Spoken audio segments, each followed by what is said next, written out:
அகிம்சை, இம்சை 2 இருக்கு இல்லையா? துன்புறுத்தி வாங்குவது.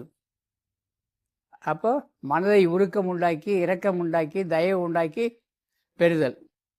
இதுதான் நியாயம். ஆக இந்த ஞானிகள் எதனால் சாதிக்க முடியும்னு பார்க்கும்போது வாயுவால் மட்டும்தான் நடக்க முடியும்.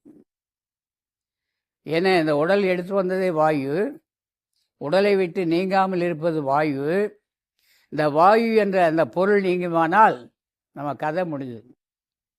இந்த வாயு எங்கே இருக்கோ அது ஒளியும் சேர்ந்தது தான் வாயு. வாயு ஒளியே தனியாக இருக்குது. வாயு என்பது காற்று, அது தனியாக இருக்குது. காற்று என்பது இன்றைக்கு கூட ஒரு பதிவு போட்டிருந்தோம்.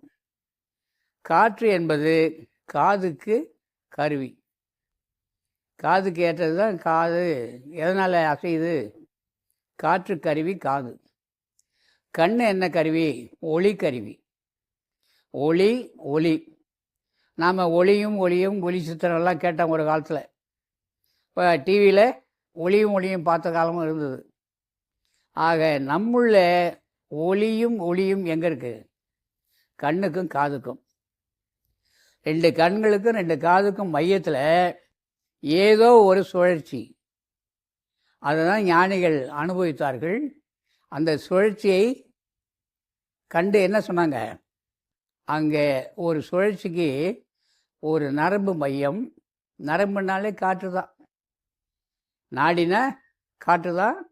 நரம்புகள் வழியாக அது பிரவேசிக்கும். இப்போ நாடி நரம்புகள்னு சொல்லுவாங்க. நாடினா காற்று. காற்று நரம்பு வழியாக தான் போகுது.